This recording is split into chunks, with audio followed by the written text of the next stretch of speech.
Hello दोस्तों, मैं सूर्य sir आपका एक बार फिर से अपने online learning platform next ranker पर हार्दिक स्वागत करता हूं।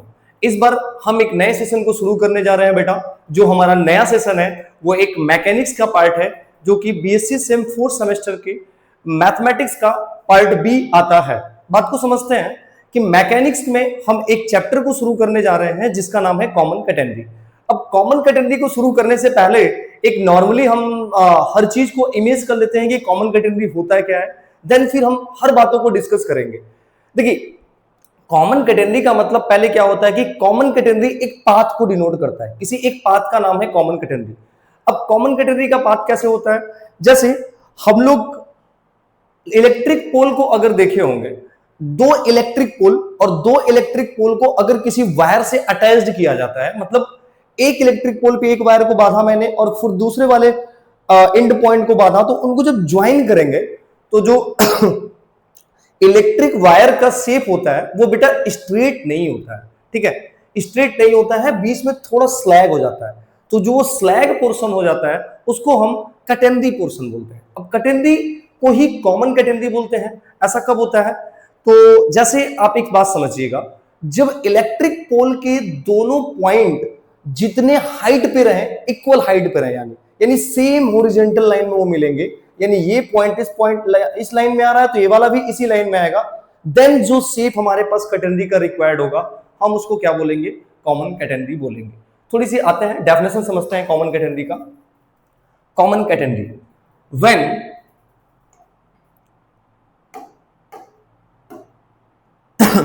when uniform string hangs freely under the gravity between the two fixed point in the same line। इस चीज को बात समझना, जब भी आप यूनिफॉर्म स्ट्रिंग हो या फ्लेक्सिबल चैन हो, उनको जब हम हैंग करेंगे, हैंग्स का मीन्स होता है लटकाना, जब उनको हम हैंग करेंगे तो उनका जो पॉइंट होना चाहिए वो सेम लाइन में होना चाहिए। किस में होना चाहिए, सेम लाइन में होना चाहिए। And if the weight per unit length of the string is the constant, यानी जो पर यूनिट लेंथ होना चाहिए स्ट्रिंग का, जो वेट होना चाहिए पर यूनिट लेंथ पे जो वेट होना चाहिए स्ट्रिंग का, वो कांस्टेंट होना चाहिए। मतलब मेरे कहने का मतलब ये है, जैसे ऐसे समझते हैं, अगर कोई एक स्ट्रिंग है, 1 मीटर पे उसका अगर वेट 2 केजी है, सपोज कर रहे हैं 2 केजी, हालांकि 2 केजी तो किसी का वेट होगा नहीं, तो सपोज करते हैं कि अगर 1 मीटर पे या 1 सेंटीमीटर पे उसका जितना वेट है, नेक्स्ट 1 सेंटीमीटर और नेक्स्ट 1 मीटर पे जो उसका वेट होना चाहिए वो क्या होना चाहिए, इक्वल होना चाहिए। यानी ओवरऑल कहने का मतलब ये है बेटा, इसको थोड़ा समझिएगा, एक ये एंड पॉइंट, ये एक एंड पॉइंट, दोनों को सेम लाइन में जब इसको ज्वाइन किया गया तो ये स्ट्रिंग का शेप कुछ ऐसा बन गया, और इस स्ट्रिंग को ही हम लोग क्या बोल देते हैं, कॉमन कैटेनरी बोलते हैं। अब कॉमन कैटेनरी के केस में अगर किसी एक पॉइंट को हम फिक्स्ड करते हैं तो इस पॉइंट के बाद यहां पे इतने डिस्टेंस पे इसका वेट सपोज कर लिया W है, तो इतने ही डिस्टेंस पे नेक्स्ट वेट भी कितना होना चाहिए, W होना चाहिए। W होना चाहिए, क्या होना चाहिए, W होना चाहिए। यानी ओवरऑल मैं एक चीज बात कह रहा हूं कि कॉमन कैटेनरी के केस में अगर पर यूनिट लेंथ पे जो उसका वेट है वो W है, तो 2 पे कितना होगा, 2W होगा, क्योंकि अगर पर यूनिट पे लेंथ उसका W है तो 2 मीटर पे कितना होगा, 2 का मल्टीप्लाई हो जाएगा, 2W होगा। क्योंकि देखो यहां पे 1 मीटर पे कितना है, मान लो W है, तो उसके बाद 2 मीटर पे जाओगे तो W मिलके कितना हो जाएगा, 2W हो जाएगा। 3 मीटर पे वेट कितना हो जाएगा, 3W हो जाएगा। यानी कॉमन कैटेगरी के केस में जब भी वेट निकालने की बात आएगी तो वेट W जो होगा अगर वो पर यूनिट लेंथ पे है तो जितने डिस्टेंस पे आपको वेट निकालना होगा उस डिस्टेंस का वेट में मल्टीप्लाई करना होगा। आगे आते हैं बात को, थोड़ी सी नेक्स्ट बातें चलती हैं। हमारे पास इक्वेशन है intrinsic equation of the common category. हमको फाइंड करना है intrinsic equation of the common category. बड़े आराम से समझना, ये वेरी वेरी इंपॉर्टेंट टॉपिक है फॉर योर एग्जामिनेशन, चाहे यूपी कॉलेज एग्जामिनेशन हो चाहे एमसीकेबीपी हो, बेटा हर जगह ये पूरे अच्छे तरीके से पूछे जाते हैं। ये डेरिवेशन वेरी वेरी इंपॉर्टेंट है। अच्छा, पहले तो समझ लेते हैं कि इंट्रिंसिक इक्वेशन होता है क्या है। इंट्रिंसिक इक्वेशन, इंट्रिंसिक का मतलब होता है एक ऐसा इक्वेशन जो एस और साई में हो, एक ऐसा इक्वेशन जो एस और साई में हो उसको हम इंट्रिंसिक इक्वेशन बोलते हैं। इंट्रिंसिक इक्वेशन में एस जो होता है वो एक आर्कुअल डिस्टेंस को डिनोट करता है। किसको डिनोट करता है? आर्कुअल डिस्टेंस को डिनोट करता है। एंड जो साई होता है वो एंगल को डिनोट करता है। कौन सा एंगल? कोई एक टेंजेंट लाइन होगा, जो कि इनिशियल एक्सिस यानी एक्स एक्सिस से पॉजिटिव डायरेक्शन में वो एंगल को फॉर्म करता है, जिसको हम साई बोलते हैं। आते हैं थोड़ी सी इसकी फिगर है, फिगर के बारे में पूरे एक्सप्लेनेशन फिगर ही मेन है। अगर इसका फिगर समझ में आ गया तो आपको पूरा का पूरा ये डेरिवेशन आएगा। समझते हैं। कोई एक पॉइंट बी है और कोई एक पॉइंट ए है, दोनों सेम हॉरिजॉन्टल लाइन में है और यहां से एक यूनिफॉर्म स्ट्रिंग या फ्लेक्सिबल चैन को हम हैंग करते हैं। हैंग का मतलब होता है लटकाना। तो ये स्ट्रिंग का जो शेप है कुछ ऐसा बन गया, जहां पे इसका जो सी है, ये जो सी है इसका लोवेस्ट पॉइंट है। सी को हम क्या बोलेंगे? Lowest point. अब यहां पर एक पार्टिकल को रखेंगे, सी पे एक पार्टिकल को रखेंगे, तो ध्यान रखना जब पार्टिकल को रखते हैं तो स्ट्रिंग अगर फ्लेक्सिबल होती है या एक्सटेंशन स्ट्रिंग होती है तो पार्टिकल को रखने के बाद उसमें एक टेंशन आ जाता है। स्ट्रिंग पे जो फोर्स काम करता है वो कौन सा काम करता है? टेंशन काम करता है। तो जब सी लोवेस्ट पॉइंट रहेगा तो लोवेस्ट पॉइंट पे जो टेंशन है वो टी नॉट है। लोवेस्ट पॉइंट पे जो टेंशन है वो कितना है? टी नॉट है। अब समझते हैं बात को। लोवेस्ट पॉइंट पे जो टेंशन है अपने पास टी नॉट है। एंड वेट थोड़ा सा, वेट ठीक है, अब समझते हैं। यानी सी पे जो टेंशन है वो कितना है? टी नॉट है। यानी टी नॉट हमको इंडिकेट कर रहा है कि वो लोवेस्ट टेंशन है। यानी यहां पे लिखते रहे T naught tension at lowest point C. अच्छा, अब टेंशन टी नॉट को कैलकुलेट करने की भी वैल्यू होती है। टेंशन टी नॉट की जो वैल्यू होती है, पर यूनिट लेंथ W और इनटू जो होता है वो लोवेस्ट पॉइंट वर्टिकली कितना एबव पर है। तो कितना एबव पर है? सी डिस्टेंस पे है, तो जो टी नॉट की वैल्यू होगी वो W इंटू सी होगी। यानी T naught tension at the lowest point, T naught is equal to जो होता है W into C, where W is the weight per unit length, where W is the weight per unit length of the string and C is the vertically distance of the lowest point from the origin. Okay बेटा, clear इतनी बातें। अब आगे आते हैं। Particle जब C पे था तो वो किसी टाइम पे P पे पहुंचा। पार्टिकल जब P पे पहुंचा तो C से P तक जाने में जो वो डिस्टेंस कवर किया वो S किया। यानी C से P तक जो डिस्टेंस उसने कवर किया वो कितना किया? P किया, सॉरी S किया। C से P तक जाने पे जो उसको डिस्टेंस लगा वो कितना डिस्टेंस लगा? S डिस्टेंस लगा। अब P पे जब आएगा पार्टिकल, तो समझना जब P पे पार्टिकल आएगा तो पार्टिकल जब P पे पहुंचेगा तो स्ट्रिंग का पहले वेट कितना होगा। अब देखो ना, P पे कितने फोर्स लगेंगे वो सारे बात को समझना है। जब P पे आएगा तो यहां पे वेट कितना हो जाएगा बेटा? आपको बताया गया था इस कॉमन कैटेगरी के केस में जो W हमने लिया है, वो जो W है मेरा वेट है per unit length, weight per unit length, weight per unit length, ठीक है। अब अगर पार्टिकल C से P पे गया तो S डिस्टेंस चल गया, तो उसका वेट टोटल कितना हो जाएगा? अगर पर यूनिट पे उसका वेट W है तो S डिस्टेंस पे उसका वेट कितना हो जाएगा? W into S। मतलब जो टोटल वेट हो गया P तक पहुंचने पे उसका वेट कितना हो गया? W into S। और जो वेट होता है वो हमेशा डाउनवर्ड डायरेक्शन में लगता है, तो जो P पे वेट लगा है वो कितना लगा है? डाउनवर्ड डायरेक्शन में, WS। तो ये क्या है? पार्टिकल का एट अ पॉइंट P पे जो टोटल वेट है वो WS है। अब बात को आगे चलते हैं। P पे अगर T नॉट लोवेस्ट पॉइंट पे टेंशन था तो P पे एक टेंशन लग रहा है जिसको हम T बोलेंगे। P पर भी एक टेंशन लग रहा है जिसको हम क्या बोलेंगे? T बोलेंगे। और वो जो टेंशन का डायरेक्शन है वो QP की डायरेक्शन में, इसलिए एरो इधर का बना है।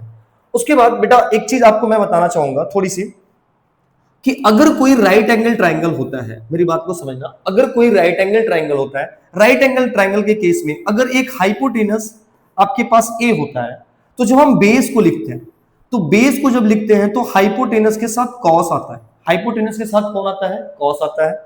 एंड जब परपेंडिकुलर को लिखते हैं तो हाइपोटेनस के साथ क्या आता है, साइन आता है। This is the basic conditions of the right angle triangle according to the Pythagoras theorem. थोड़ा सा अब आते हैं आगे, बात को समझते हैं कि ये कैसे अब आगे वेरी करेगा।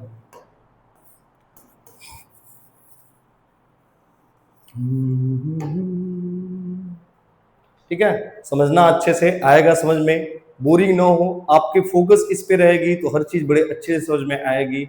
हर चीज को मैं बहुत अच्छे से समझा रहा हूं, फिर भी अगर आपको प्रॉब्लम हो, मुसीबत हो किसी टॉपिक में तो आप कमेंट में बताना, मैं फिर से इस टॉपिक को कवर करा दूंगा। पर बेटा मैं पूरी कोशिश करूंगा कि आपको ये हर चीजें समझ में आ जाए। ठीक है, आते हैं आगे। बात यही हुआ था कि पार्टिकल जब पी पे पहुंच गया है तो इसका जो टेंशन है टी है इस डायरेक्शन में, और जो वेट लग रहा है डाउनवर्ड डायरेक्शन में वो डब्ल्यू एस लग रहा है।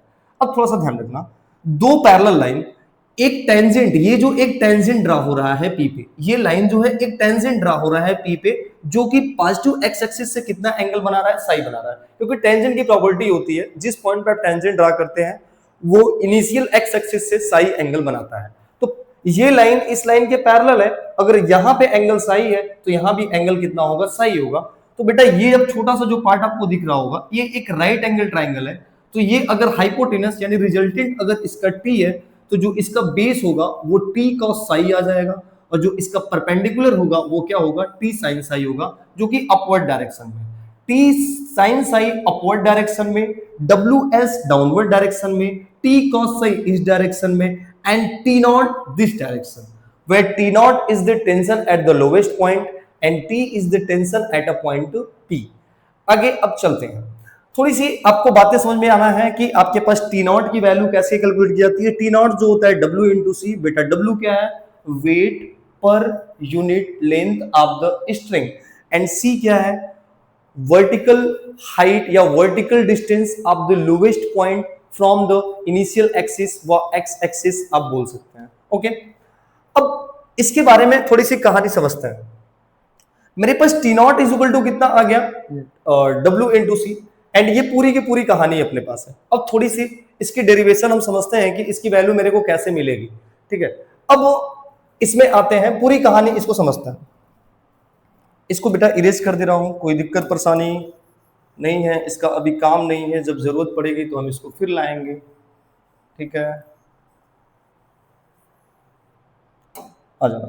अब ध्यान रखना, थोड़ा सा इस वाले लाइन को देखना, जो टी नॉट है और जो टी कॉस साई है, एक फोर्स इधर लग रहा है और एक फोर्स इधर लग रहा है, ये दोनों के दोनों इस पॉइंट को बैलेंस किए हैं। यानी अगर हम टी नॉट की बात करेंगे तो जो टी नॉट की वैल्यू है वो टी कॉस साई के बराबर होगा। ठीक है, क्यों बराबर होगा बेटा, क्योंकि जो दोनों डायरेक्शन में फोर्स लग रहे होंगे वो बैलेंस फोर्स होंगे। बैलेंस मतलब जितना इधर लग रहा होगा उतना इधर लगेगा, क्योंकि अगर किसी तरफ ज्यादा होगा तो इसका सेफ क्या होगा, पूरा का पूरा गड़बड़ हो जाएगा और ये इक्विलिब्रियम कंडीशन में नहीं रहेगा। क्योंकि जो कॉमन कैटेनरी स्ट्रिंग होता है वो हमेशा इक्विलिब्रियम कंडीशन में ही होता है। इक्विलिब्रियम कंडीशन में होता है इसीलिए उसका पर यूनिट पे जो वेट होता है वो कांस्टेंट होता है। यानी टी नॉट, अब टी नॉट की वैल्यू कितनी होती है बेटा, टी नॉट की भी वैल्यू बताइए कि डब्ल्यू इंटू कितना हो जाएगा, C is equal to T cos psi. इसको इक्वेशन हमने क्या किया, फर्स्ट किया। अब देन इस पे भी आ जाता है। अब इसमें देखेंगे तो वर्टिकल जो फोर्स लग रहा है, एक वर्टिकली फोर्स देखेंगे तो डाउनवर्ड डायरेक्शन में डब्ल्यू एस होगा, और एक अपवर्ड डायरेक्शन में देखेंगे तो आपके पास क्या होगा, टी साइन साई होगा। यानी अगर हम इसकी बात करेंगे तो टी साइन साई की जो वैल्यू होगी, टी साइन साई की जो वैल्यू होगी वो कितनी होगी, डब्ल्यू एस होगी। अब इसको W S is equal to T sine psi, या इसको हम ऐसे भी लिख सकते हैं, थोड़ा सा वेट, इसको हम ऐसे भी लिख सकते हैं, W S is equal to T sine psi. बात हुई है, चाहे x is equal to y लिखे चाहे y is equal to x लिखे, दोनों बात तो एक ही है। अब थोड़ी सी कहानी इसकी क्या है कि ध्यान रखना, साइन साई और कॉस साई, अगर मैं इन दोनों इक्वेशन को डिवाइड करूं, मतलब बेटा इक्वेशन 2 को डिवाइड करेंगे इक्वेशन फर्स्ट से, इक्वेशन 2 को डिवाइड करेंगे इक्वेशन फर्स्ट से। ठीक है, अब थोड़ा इसको समझते हैं, थोड़ा रुक जाइए। हाँ, जब डिवाइड करेंगे तो क्या आएगा समझना, टी साइन साई अपॉन में T cos psi is equal to W into S upon में डब्ल्यू इंटू सी। बेटा W से W क्या होगा, कैंसिल हो जाएगा, T से T कैंसिल हो जाएगा, साइन अपॉन में कॉस साई की जो वैल्यू आएगी वो कितनी आएगी, टेन साई आएगी, और यहां पे जो वैल्यू बचेगी वो S अपॉन में क्या बचेगी, C। थोड़ा सा हम इसको थोड़ा सा हल्का सा और ऊपर कर लेते हैं, तो अपने पास S इज इक्वल टू जो बचेगा वो कितना बचेगा, C tan Sai. S is equal to C tan psi, that is the required equation of the common catenary, that is the required equation of the common catenary in the intrinsic form। intrinsic form मतलब S और C में relation निकला, S is equal to C tan psi, where S क्या है, S is the arcual distance and C क्या है, C is the vertical height या distance बोल सकते हैं, कहां से, जो C है वो ओरिजिन से लोवेस्ट पॉइंट का, ओरिजिन से जो लोवेस्ट पॉइंट का डिस्टेंस है वो C है, यानी S is equal to C tan psi। This is the required equation of the common category in the intrinsic form. I hope आपको ये अच्छे से समझ में आया होगा बेटा, इसमें बहुत कुछ नहीं थी, आई थिंक ये इजी था बहुत, आपको पूरे अच्छे वे में समझ में आया होगा। देखो कुछ किया नहीं गया है, पहले हमने क्या किया कि टी नॉट की वैल्यू टी कॉस साई के बराबर आया, क्योंकि ये वाला जो पार्ट है और ये वाला जो पार्ट है, ये वाला जो पार्ट है वो बैलेंस किया था, इसलिए T naught is equal to कितना आ गया, टी कॉस साई आ गया। एंड जब इस पे बात करेंगे तो T sine psi upward direction, W S downward direction में, तो डब्ल्यू एस की वैल्यू भी टी साइन साई आई, टी साइन साई आ गई, दोनों को हमने डिवाइड किया, जहां से उसको कैलकुलेट करने के बाद अपने पास फाइनल रिजल्ट आके पड़ गया S is equal to C tan sine. That is the required equation of the common category in the intrinsic form. I hope आपको ये अच्छे से समझ में आया होगा बेटा। आगे चलते हैं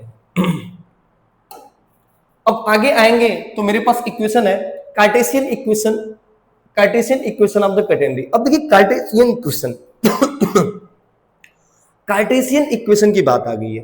कार्टेशियन इक्वेशन किसमें होता है, कार्टेशियन इक्वेशन का जो रिलेशन होता है वो x एंड y में होता है। किसमें होता है कार्टेशियन इक्वेशन का रिलेशन, x एंड y में। यानी इस बार जो मेरे को इक्वेशन निकालना है x और y के फॉर्म में निकालना है। किस में निकालना है, x और y के फॉर्म में। बेटा इसके पहले थोड़ी सी कुछ नोटेड है जिसको आप जानते रहिएगा, आपने प्रीवियस क्लास या इसके पहले नेक्स्ट प्रीवियस सेम में पढ़ा होगा कि जो dy बाई ds की वैल्यू होती है, dy बाई ds की जो वैल्यू होती है वो साइन साई होती है, dx बाई ds की जो वैल्यू होती है वो कॉस साई होती है, एंड स्लोप आपने पढ़ा होगा dy बाई dx की जो वैल्यू होती है वो कितनी होती है, साइन साई। ये बहुत काम करेगा। और एक और फार्मूला ds अपॉन में dx is equal to root में 1 प्लस dy बाई dx का होल स्क्वायर, ये भी पढ़ा होगा। यानी ये सारे कुछ फार्मूला आपके लिए काम करेंगे, जो कि ये वेरी वेरी इंपॉर्टेंट है। आगे जितने भी डेरिवेशन करेंगे तो हमको प्रॉब्लम ना हो। यानी dy by ds is equal to कितना होगा, sine psi, and dx by ds is equal to कितना होगा, cos psi, and dy by ds is equal to कितना होगा, sine psi, and ds by dx is equal to 1 plus dy by dx का whole square. बेटा ये वाला जो topic है वेरी वेरी इंपॉर्टेंट बोल सकते हैं, क्योंकि ये काफी बार एग्जाम में क्वेश्चन आ चुके हैं। तो पहले हम इसको करते हैं। अब देखिएगा, we know equation of common catenary क्या होता है, S is equal to C tan psi। यही नहीं जानते हैं, अभी हमने प्रूव करके आया है कि जो S इज इक्वल टू होता है वो C tan psi होता है। S is equal to C tan psi में मतलब जो S होता है हमारा वो आर्कुअल डिस्टेंस होता है, एंड C जो होता है वो मेरा क्या होता है, ओरिजिन से जो x एक्सिस का ओरिजिन होता है उससे वर्टिकल हाइट पे जो डिस्टेंस होती है हम उसको क्या बोलते हैं, C बोलते हैं। क्लियर, इतना बात है। अब S is equal to C tan psi हो गया अपने पास। देन अब थोड़ी सी बातों को समझिएगा, है ट्रिकली पर है बहुत इजी। अब अगर मैं आपसे बोलूं कि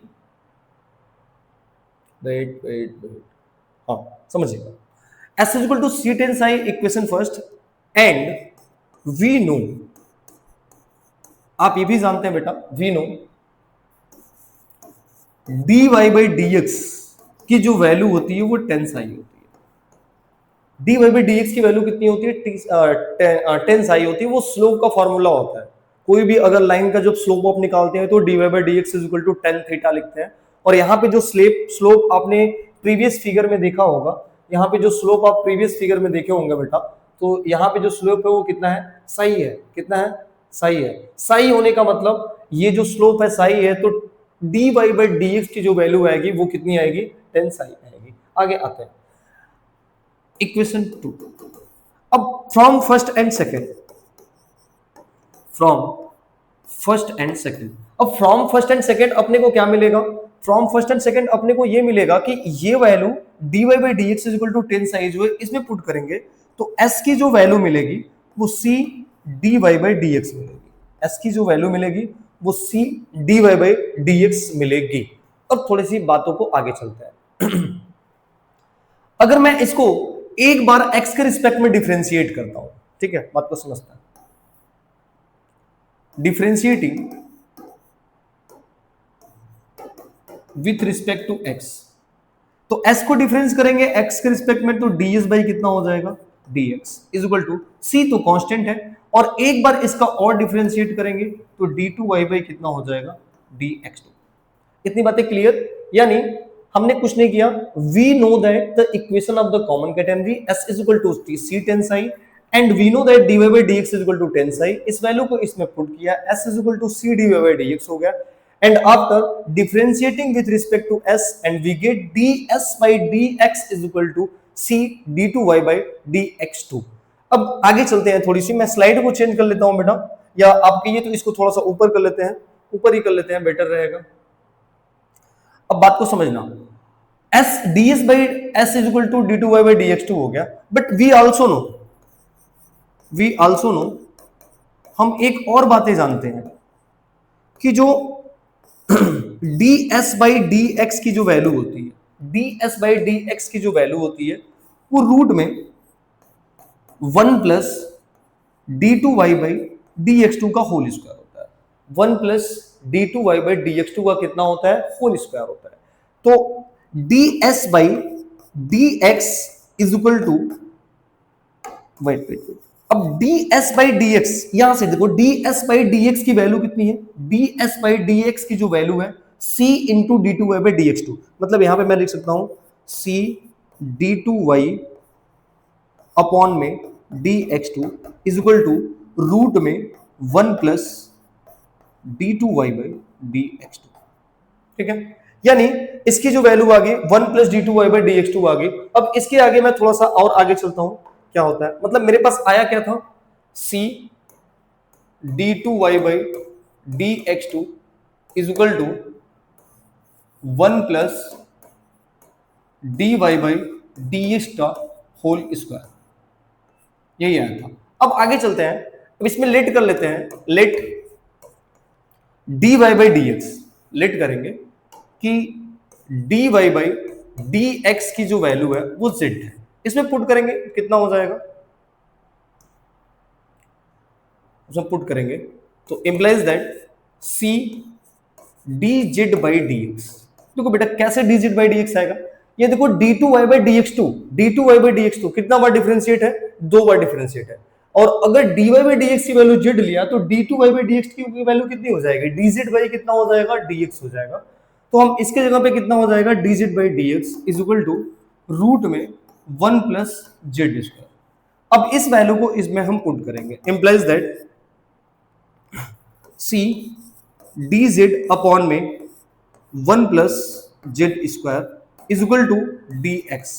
वेरिएबल सेपरेबल लगा दिया, आपने डिफरेंशियल इक्वेशन पढ़ा होगा, z के फंक्शन को एक तरफ और x के फंक्शन को हमने क्या कर दिया? एक तरफ। अब इसको इंटीग्रेशन करेंगे तो 1 अपॉन में रूट में 1 प्लस जेड स्क्वायर का इंटीग्रेशन, 1 अपॉन में 1 प्लस जेड स्क्वायर रूट में जो होता है उसका इंटीग्रेशन जो होता है वो sine inverse, sign hyperbolic inverse Z होता है बेटा, फार्मूला होता है साइन हाइपरबोलिक इनवर्स जेड। यानी c तो ऐसे ही रहेगा, c अपने पास ऐसे ही रहेगा। उसके बाद जब आप 1 अपॉन में 1 प्लस जेड स्क्वायर रूट में इसका इंटीग्रेशन करेंगे तो कितना हो जाएगा? Sine hyperbolic inverse Z is equal plus कोई एक कांस्टेंट रख लेते हैं, प्लस कोई एक कांस्टेंट आएगा उसका नाम a is equal to X. Equation third आ गया या फोर्थ आ गया, जो भी आ गया अपने पास। अब ध्यान रखना आपके पास x की जो वैल्यू आ गई वो x की वैल्यू कितनी आ गई, a plus c sine hyperbolic inverse Z. अब यहां से हमें कांस्टेंट की वैल्यू निकालनी है, तो कांस्टेंट की वैल्यू हमेशा निकालने के लिए हम इनिशियल कंडीशन पे जाते हैं। कहां पे जाते हैं, इनिशियल कंडीशन। अब बेटा इनिशियल कंडीशन यूज करेंगे कांस्टेंट की वैल्यू निकालने के लिए, यूजिंग इनिशियल। अब इनिशियल जाएंगे तो एकदम रेस्ट पॉइंट जहां से पार्टिकल चलना शुरू करता है, तो थोड़ा सा आपको बात करते हैं। मैं यहां पे आता हूं फिगर के पास। इनिशियल पॉइंट की जब बात करेंगे तो हम सी पे आएंगे। किस पे आएंगे, सी पे। अब सी पे जब आएंगे तो ध्यान रखना कोई भी टेंजेंट ड्रा नहीं होगा तो साई की वैल्यू जीरो होगी, कोई भी एक्स नहीं जाएगा तो एक्स की वैल्यू भी जीरो होगी, और वाई की वैल्यू कितनी होगी, देखो यहां ओरिजिन पर वाई की वैल्यू कितनी रहेगी, ये डिस्टेंस आएगी, कितनी आएगी, सी आएगी। मतलब हम उसी बात को लिख रहे हैं मस्त में ना। जब यूजिंग इनिशियल करेंगे तो x की वैल्यू जीरो है, साई की वैल्यू भी जीरो है, पर y की वैल्यू c आएगी। y की वैल्यू कितनी आएगी, c आएगी। यहां पे मुझे कौन चाहिए, z चाहिए, तो आपने z की जो वैल्यू है dy by dx रखा है, तो अगर y की वैल्यू c है तो dy by dx, c तो एक कांस्टेंट, उसका डिफरेंशियल कितना हो जाएगा, जीरो। इसमें पुट करेंगे, put in above, put in above. अगर पुट इन एबव करेंगे, पुट इन एबव करेंगे तो कितना आएगा, x is equal to a sorry x की वैल्यू तो पुट करना है ना, x जहां पे कितना रखेंगे, zero is equal to a plus c into z की वैल्यू जीरो रखोगे तो साइन इनवर्स जीरो की वैल्यू भी कितनी होती है, जीरो होती है। देखिए कांस्टेंट की जो वैल्यू निकालने का तरीका होता है, जिस इक्वेशन का कांस्टेंट निकालना होता है उसी पे कंडीशन अप्लाई करते हैं और फिर वैल्यू निकालने के बाद उसी में पुट भी करते हैं, और कंडीशन बनाने के लिए हम लोग इनिशियल पे हमेशा जाते हैं। ठीक है, यानी c इंटू जीरो, तो zero is equal to a plus zero, और हम पाएंगे a की वैल्यू कितनी मिलेगी, जीरो मिलेगी। a की वैल्यू कितनी मिलेगी, जीरो। यानी इसमें पुट करेंगे तो अपने पास x की जो वैल्यू मिल जाएगी वो c sine hyperbolic inverse Z मिल जाएगी। अभी ये जेड हमें हटाना है क्योंकि जेड हमने अपने से लेट किया था। बेटा एक बार इसको देख लेना, कोई दिक्कत परेशानी हो तो बता देना। हर चीजों को एकदम अच्छे से बताया गया है, आई थिंक इसमें कोई प्रॉब्लम नहीं होगी। बेटा एक बार पूरे मैटर को फिर से देख लेते हैं थोड़ा सा। देखो इसमें क्या किया गया है, देखो इसमें क्या किया गया। We know that the condition equation of the common category s is equal to c tense i, उसके बाद dy by dx is equal to tense i है। इक्वेशन फर्स्ट और सेकंड से इसको रिप्लेस कर दिया गया। इसको रिप्लेस करने के बाद जो वैल्यू है डिफरेंशिएट किया गया है विद रिस्पेक्ट टू x, तो ds by dx की वैल्यू इतनी आ गई। We know that ds by dx is equal to root में 1 plus d2y by dx2, d2y by dx2। ठीक है ठीक है ठीक है ठीक है बेटा, यहाँ पे कुछ गलती हो रही है। Wait wait wait wait wait wait wait, इसको थोड़ा सा बना लो, इसको बना लो, इसको बना लो, इसको बना लो। dy by dx का होल स्क्वायर, और यहां में भी होगा dy by dx का होल स्क्वायर। देन आगे वाले पेज पे जब हम चलेंगे तो हाँ यहाँ पे देखो सही लिखा गया है, वहां पे थोड़ी सी मिस्टेक हो गई थी। तो c d2y by dx2 is equal to 1 plus dy by dx का होल स्क्वायर, फिर dy by dx की वैल्यू कितनी होगी, z हो गई। सारे बातों को करने के बाद पुट किया गया, मेरे पास x इज इक्वल टू कितना आ गया, c sine hyperbolic inverse z आ गया। अब आगे चलते हैं। आपने क्या फाइंड आउट कर लिया है, x is equal to c sine hyperbolic inverse z। अब x is equal to c sine hyperbolic inverse z, z की वैल्यू कितनी है, dy by dx है। c इधर आएगा कितना हो जाएगा, x by c is equal to sine hyperbolic inverse dy by dx। अब ये हाइपरबोलिक इनवर्स इधर आएगा कितना हो जाएगा, sine hyperbolic x by c is equal to dy by dx। फिर इस पे हम वेरिएबल और सेपरेबल लगा देंगे तो जो डी वाई की वैल्यू होगी वो साइन हाइपरबोलिक एक्स बाई सी और dx हो जाएगी। बेटा फिर हम इसका क्या करेंगे, इंटीग्रेशन करेंगे, y का इंटीग्रेशन dy का इंटीग्रेशन y, साइन का इंटीग्रेशन समझना, अगर साइन थीटा होता है तो साइन थीटा का जो इंटीग्रेशन होता है वो माइनस कॉस थीटा है, लेकिन अगर हाइपरबोलिक है तो साइन हाइपरबोलिक थीटा की जो इंटीग्रेशन होती है वो पॉजिटिव होती है। तो यहां पे क्या है, साइन हाइपरबोलिक एक्स बाई सी है, तो इसका इंटीग्रेशन करेंगे तो कितना आ जाएगा, कॉस हाइपरबोलिक एक्स बाई सी, और कांस्टेंट कितना है 1/c, तो डिवाइड में जाएगा 1/c, उठ के कहां चला जाएगा, वो ऊपर चला जाएगा, और प्लस एक नया कांस्टेंट आएगा b। फिर हम इस पे अब कांस्टेंट की वैल्यू निकालेंगे। तो जब कांस्टेंट की वैल्यू निकालेंगे तो फिर यूज क्या करेंगे, इनिशियल, यूजिंग इनिशियल फिर यूज करेंगे। तो x की वैल्यू 0, साई की वैल्यू 0, y की वैल्यू कितनी है, c है। अब यहां पे y की वैल्यू 0, सॉरी y की वैल्यू कितनी, c is equal to c। अब यहां पे रखेंगे 0, तो cos 0 की वैल्यू जो होती है वो 1 होती है, कितनी होती है 1, यानी c इंटू 1 प्लस b। तो b इज इक्वल टू कितना आ जाएगा, इधर जाएगा c माइनस c, यानी b की वैल्यू भी कितनी मिल जाएगी 0, और ला के फिर इसी वाले इक्वेशन में पुट करेंगे तो y की जो वैल्यू मिल जाएगी वो कितनी मिल जाएगी, c cos hyperbolic x by c।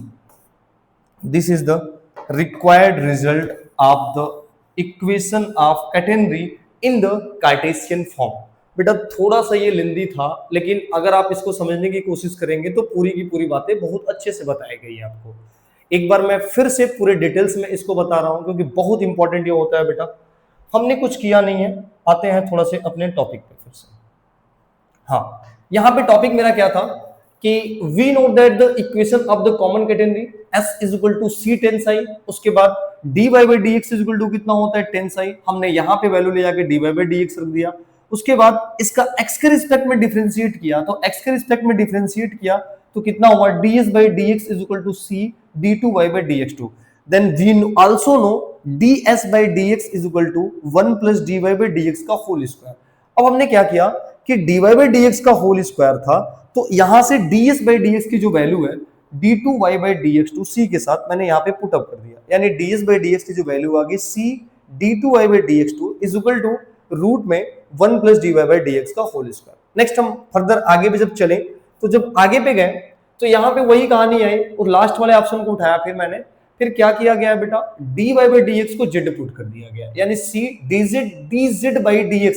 अच्छा, अगर dy बाई dx की वैल्यू z आएगी तो एक बार डिफरेंशिएट करेंगे तो d2y बाई dx2 की वैल्यू dz बाई dx आएगी। इसको सॉल्व किया गया, वेरिएबल सेपरेबल लगा के इंटीग्रेशन किया गया। फिर कांस्टेंट की वैल्यू बेटा कैसे निकली है, वो यूजिंग द इनिशियल कंडीशन। आपको पता है कि कैसे कांस्टेंट की वैल्यू निकलती है, तो एक बार इस सबको किया गया। उसके बाद फिर अपने पास आगे चला गया तो x is equal to c sine hyperbolic inverse z मिला। फिर हमने z को रिप्लेस करके फिर एक बार सॉल्व करेंगे तो इंटीग्रेशन बनेगा। फिर क्या होगा, इनिशियल यूज करके कांस्टेंट की वैल्यू निकालेंगे तो ये हो जाएगा। यानी ओवरऑल अगर आपको एक बार इसका स्क्रीनशॉट लेना है तो ले लीजिए आप, ठीक है, आपके लिए पूरा ये पड़ा है, ठीक है। हाँ, ये एक पूरा है, एक स्लाइड, उसके बाद एक स्लाइड, ये आपका 2 स्लाइड आया है, उसके बाद 3rd slide, that is the answer. तो आई होप बेटा आपको ये बहुत अच्छे से समझ में आया होगा। मैंने जितनी भी कोशिश किया है पूरा का पूरा एफर्ट लगा के आपको बताने की कोशिश किया है। फिर भी अगर आपको कोई प्रॉब्लम होगी, एक एनर्जेटिक वे में पढ़िए अच्छे से, हर चीज अगर अच्छी लगेगी तो फिर से आपका ये सेशन चलता रहेगा और नेक्स्ट टॉपिक में हम अब क्वेश्चन को थोड़ा डील करेंगे कि आगे क्वेश्चन कैसा होगा। तब तक के लिए जय हिंद, बाय बाय।